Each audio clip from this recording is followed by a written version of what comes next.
Imagine with me for a moment, even the Mafia, who don't fear death or prison, would tremble with fear just by hearing this man's name. The police counted him as 1,000 threats. When they tried to put him on trial, the lawyers and jurors all withdrew from the courtroom, and the judge, yes, the judge himself, was forced to drop the charges against him. But why all this fear? Because anyone who stood against this man had only one fate, and it was well known, either death or disappearance forever. The person I'm talking about today didn't start from a palace or an official position or as a scholar. No, his story began on the streets of New York when he was just a young boy. But he climbed all the way to the top of the Mafia pyramid. And this isn't something to admire or be proud of. Not at all. I'm telling you this story as a lesson, not as an invitation. Don't ever say tomorrow, this guy is encouraging us to become Mafia members. Absolutely not. I'm not teaching anyone to join. If I see you in the Mafia tomorrow, don't say you learned it from me. Anyway, this man, my friends, reached the top of the Mafia world and controlled the biggest families and gangs. His name alone became a symbol in the criminal underworld from the 1960s until today. But despite all this power and prestige that no one could stand against, this man was killed in broad daylight.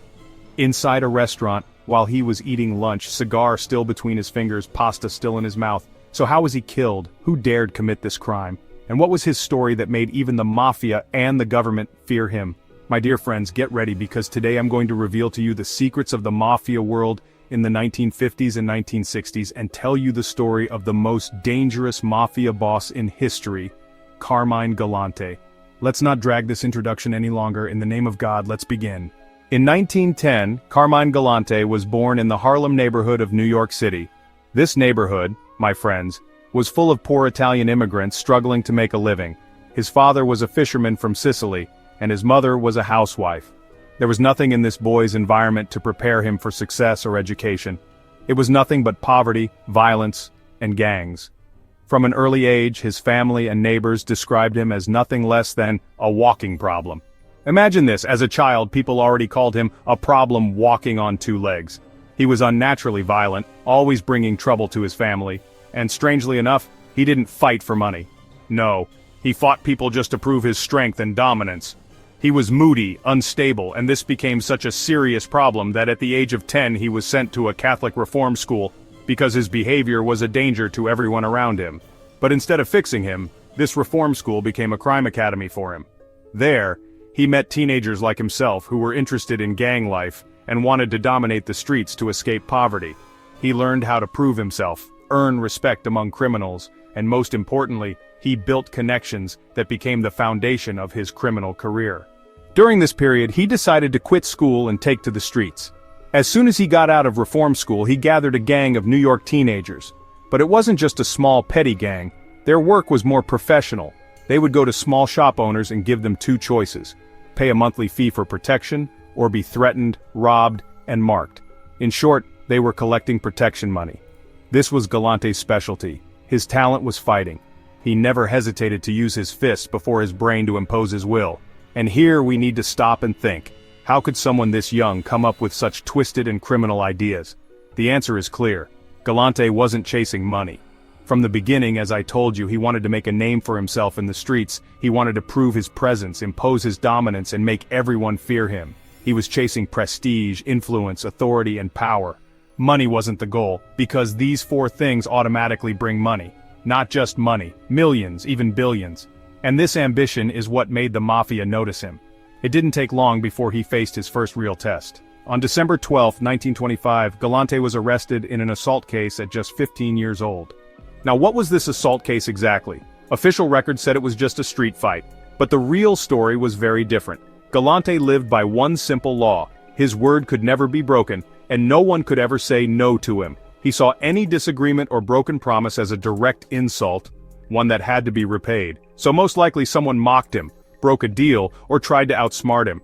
For Galante, this wasn't just a personal matter, it happened in front of everyone. If he stayed silent, he would look weak in front of rival gangs. He had to restore his reputation and prove his manhood. But Galante was hot-headed and let his fists act first. Investigators brought him into the interrogation room, trying to convince him to confess on his gang members. "Speak up, son, just tell us who was with you and we'll reduce your sentence. You'll walk away free." But Galante said nothing, not a single word. He just sat there, cold and silent, staring at them as if he couldn't hear them. Even worse, he admitted the crime himself, taking the whole blame alone.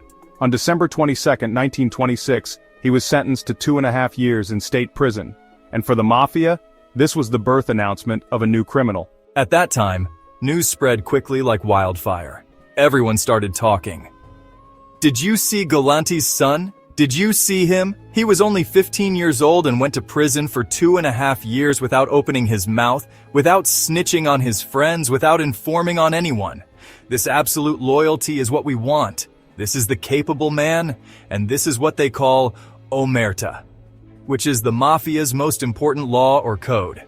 And that's why when Galanti got out of prison and heard the news circulating about him in the streets, he thought to himself, I'm now grown in the world of the Mafia.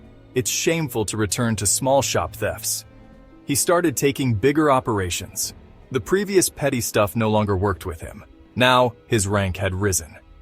From here, he decided to move to the next stage, armed robbery. During the Prohibition era, Galanti officially joined the Mafia.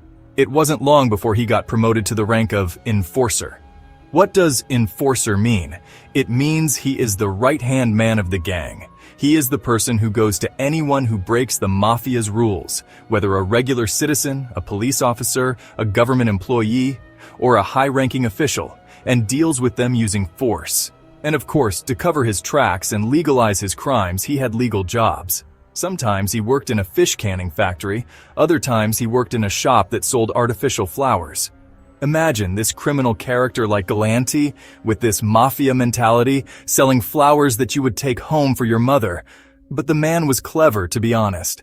After a while, he went back to prison a second time, and this time he was incarcerated in Sing Sing. Sing Sing prison was famous and well known, and let me tell you, at that time it had highly prominent members of the Mafia and gangs. In other words, the finest of people. In America, they were jailed in this prison. He spent 3 years there, and when he got out, he was 20 years old, with a reputation in the world of crime. It was then that he got the nickname that stuck with him for life, Lilo. What does Lilo mean? It means cigar in Sicilian dialect. And the reason is very simple. This man, folks, always, and I mean always, had a cigar in the corner of his mouth. It didn't matter if he lit it or smoked it. No, my friend, it was just a character trait, part of his persona. Just like I might carry a cane in my hand 24 hours a day or wear a mask as a character, he had a cigar in his mouth as part of his image. One of the first major crimes he committed after getting out was a robbery at a shoe company called Martin Winston in Brooklyn. But something strange happened. Galanti and his gang entered the company, did their work, but when they left more than $7,000 in cash, the employees' salaries, just sitting on the table. At that time, this was a huge amount. At the same time, during this operation, there was a police officer named Walter Di Castiglia who was lying on the ground, covered in blood, after being shot and killed. And here is the question that puzzled the police and investigators, and they had no answer. Could we say it was just a failed robbery? That they got nervous and left the money and escaped with only $7,000? That explanation doesn't fit. How can an armed gang go in to rob and not notice a huge sum like that, placed right on the table, not in a safe or anywhere, right in front of them? Above all, if we say they got nervous and didn't want the money, then why did they kill the officer? All this suggests that the armed robbery was merely a staged operation, a cover-up for the real objective. So what was the real objective? The assassination of that police officer. But why assassinate him? No one had an answer, and no one was willing to speak. Imagine, even the eyewitnesses that the police investigated suddenly said they saw nothing, heard nothing, knew nothing. They were deaf, dumb, blind. Due to lack of evidence and witnesses, this became the oldest unsolved police officer murder case in New York's history. Everyone knew who did it. Everyone knew it was Galanti, but no one could prove anything against this man. After the officer's murder, which could not be proven against him, Galanti apparently became very arrogant, thinking he was above the law. Not long after, he planned a new robbery. This time, the target was a beer factory. He entered with 3 of his associates and stole $4,000. Then they did something very foolish. Instead of fleeing immediately with the money they had taken, they saw a truck full of beer parked outside. They thought, Why don't we take a few cartons for free on our way out and drink and enjoy ourselves? This delay allowed an investigator named Joseph Monahan to notice them and call out, "Stop! Hands where I can see them, I have a gun! I'm an FBI agent!" As soon as they heard the investigator's voice, the four decided to flee. But before escaping, all four turned toward the investigator and fired their guns. In the middle of this chaos, a stray bullet hit the leg of a 6-year-old girl standing nearby.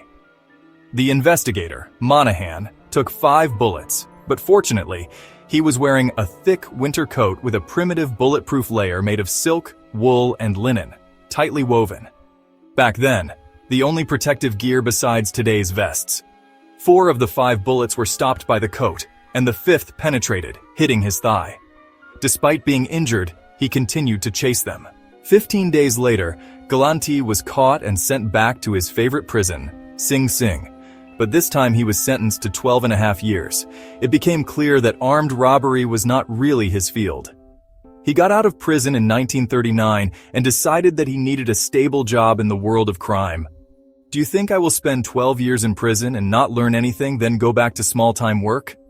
No, my friend. Now I want to work in a leadership role in the Mafia and crime. I don't want to do minor dealer work or low-level jobs.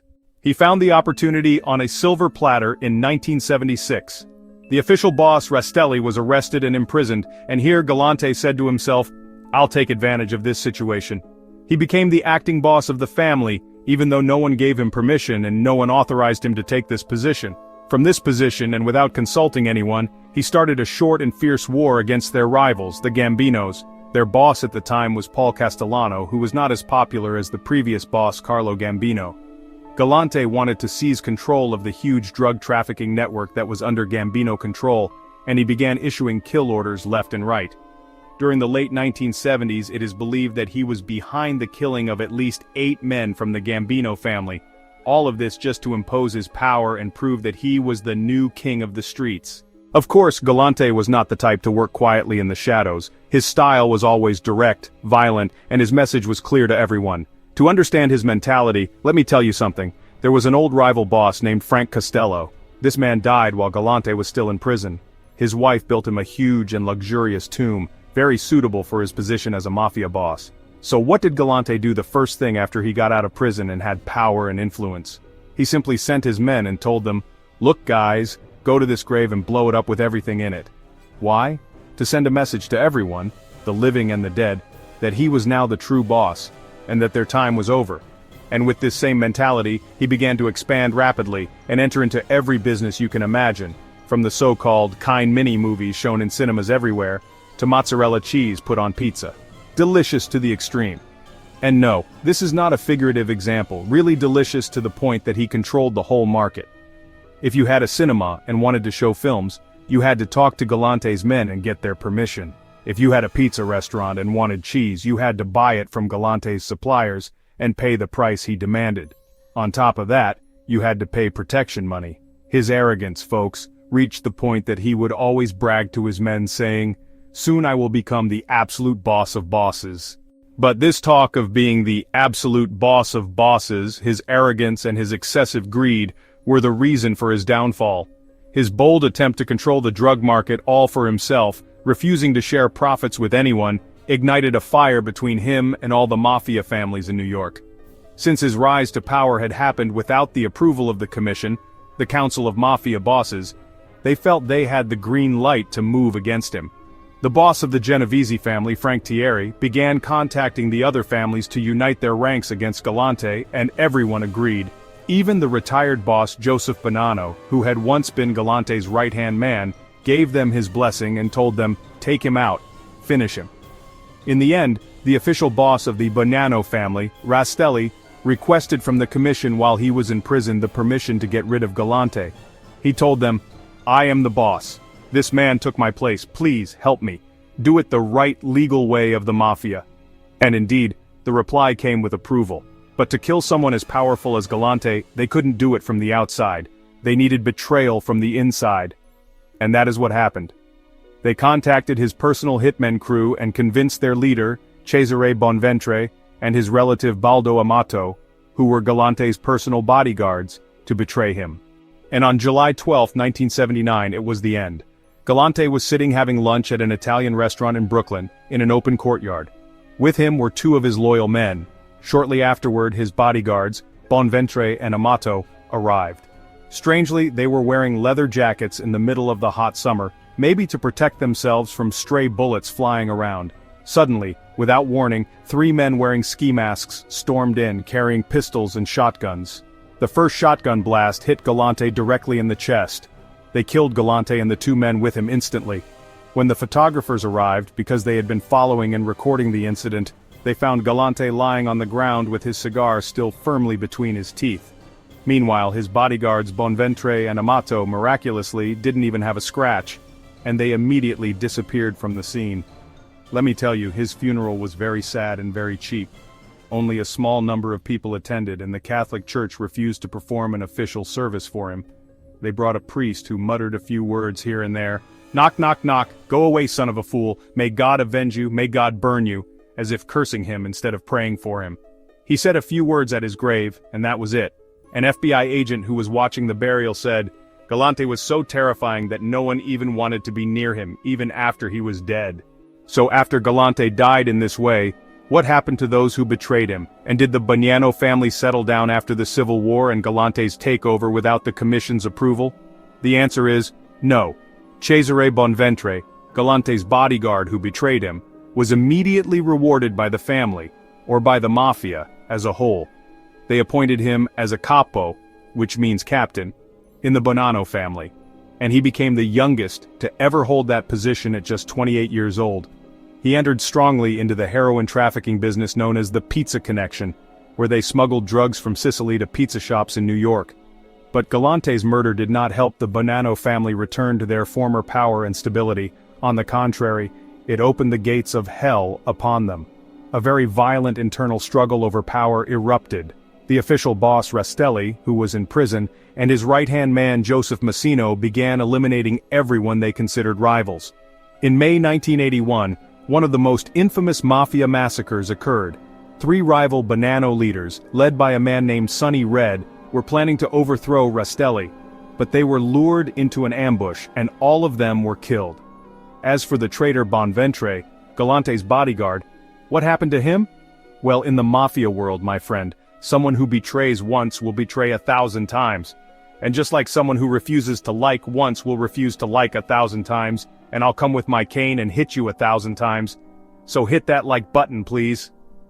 The new leadership began to see Bonventre as a threat, especially since he was ambitious and powerful. In April 1984, Bonventre suddenly disappeared. After a while they found his body chopped up inside a barrel of acid. Why acid? You never know. It was just vengeance, their way of taking revenge with their moods and savoring the cruelty. After all these killings and bloodshed, only one man came out a winner from all this chaos, Joseph Massino. And here we must stop at this name. Joseph Massino, my friends, was not the hero of the story like Galante. He didn't have the same arrogance and love of showing off. Massino was the smart player who worked in the shadows. He was patient, planning for the long term, and titles meant nothing to him. Massino was Rastelli's man on the street while Rastelli was in prison. He was the one who got the Commission's approval for Galante's assassination. He was also most likely the one who coordinated the betrayal with Galante's Sicilian bodyguards. After Galante was killed, the road was wide open for Massino, and he gradually brought the entire family under his and Rastelli's control. This man, folks, was like the queen piece in chess. He told on the 5 families, on distribution points, on trading places, on drugs, gambling, everything. He completely sold them out and handed everyone to the government. And this proves that in their world, the Mafia world, power never lasts for anyone. And with that, my friends, our story ends. Don't forget to like and subscribe. They're the most important thing.